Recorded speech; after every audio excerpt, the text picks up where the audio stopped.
والسلام عليكم ورحمة الله وبركاته. معكم اسلام اشرف في فيديو جديد. شرح فيديو النهاردة هيكون الترند الجديد اللي انت شفته في اول الفيديو. لو عايز تعرف ازاي تعمله بطريقة سهلة وبسيطة تابع معايا الفيديو الاخر. بس قبل ما نبدأ اي حاجة طبعا اذكروا الله وصلوا على النبي، ومن غير كلام كتير يلا بينا. اول حاجة نفتح الانستجرام زي كده عشان نبدأ ان احنا نكتب على الصور بتاعتنا، وهندخل على الستوري زي كده ونبدأ ان احنا نضيف الصورة اللي احنا عايزين نكتب عليها كلام الترند، ونبدأ ان احنا نكتب مع بعض كلمة كلمة. نكتب مثلا ايه، انا بيقولك كلمة العمر، ونظبطها في المكان اللي احنا عايزينه. مثلا عايزه هنا بظبطها زي كده، وادوس على التلات نقط وادوس على كلمة حفظ، وهكذا بقى. تفضل ان انت تكتب معايا كلام الترند كله عشان يطلع معاك الفيديو مظبوط. اهم حاجة ان انت تتابع معايا خطوة بخطوة وتكتب معايا كلمة كلمة. وانا مش هسرع لكم الفيديو عشان تعرفوا تكتبوا معايا. ويلا بينا نكمل بقى الشرح. هخلص كتابة وارجع لكم تاني على طول.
وبس كده هبطل. بعد ما خلصنا الكتابة على الصور بتاعتنا هنبدأ ان احنا نخرج خالص ونفتح برنامج اسمه كاب كات. واول ما نفتح برنامج كاب كات زي كده يظهر معانا بالواجهة دي، هندوس على نيو بروجكت ونضيف الصور بتاعتنا بالترتيب. وهضيف الصور رجع لكم تاني على طول، بس اهم حاجة الترتيب. واول حاجة يا شباب بنبدأ ان احنا نعملها بعد ما نضيف الصور بتاعتنا، هندوس على كلمة اسمها دودو اللي هي تحت الصور دي، وبعد كده نختار الفولدر ده ونضيف منه الصوت اللي هتلاقوه في جروب التليجرام. وبنبدأ بعد ما نضيف الصوت زي كده بنبدأ ان احنا نقص الصور بتاعتنا، نسمع حتة حتة في الأغنية. يعني مثلا انا بيقول العمر، هنسمع كلمة العمر، بعد كده نقص أول صورة، وبعد كده الصورة التانية بيقولك راح، فاحنا هنشوف كلمة راح بدايتها فين ونهايتها فين، ونظبط الصورة في نفس المقاس بتاع الصورة دي بالظبط.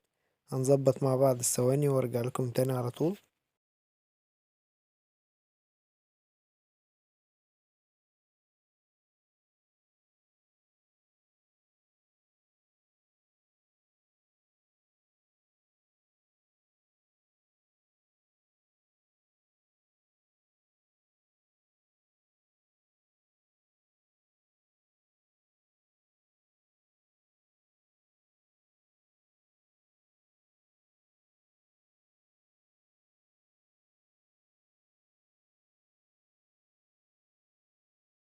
بعد ما خلصنا ابطال الثواني بتاعت الصور بتاعتنا زي كده بالظبط، هنبدأ ان احنا هنروح عند اول صورة وندوس على الفاصل اللي بين كل صورة وصورة.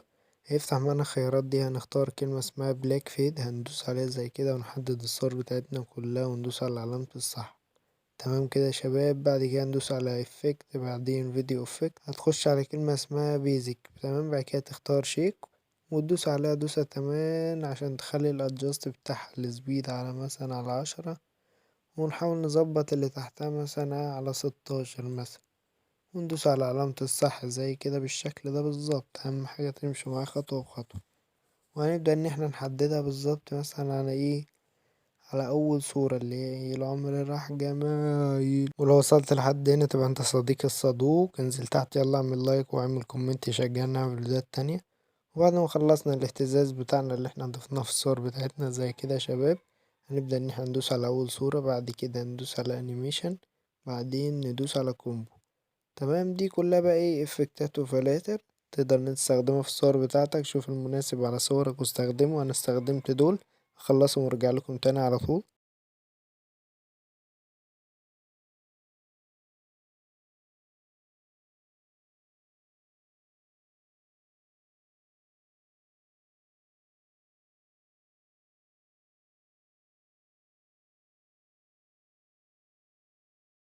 وأول ما بنخلص الأنيميشن زي كده يا شباب هنشوف الفيديو مع بعض، لو في أي حاجة عايزين نعدلها نعدلها، مفيش أي حاجة هنسيب الفيديو بتاعنا على طول، يعني اللي هو من العلامة دي على طول.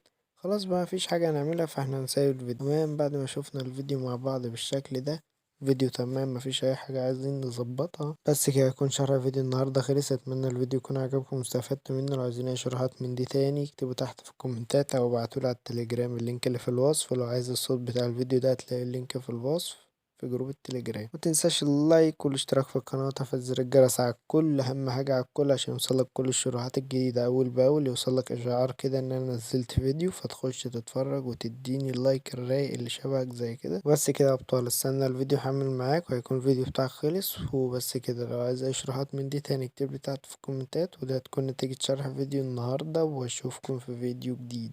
سلام.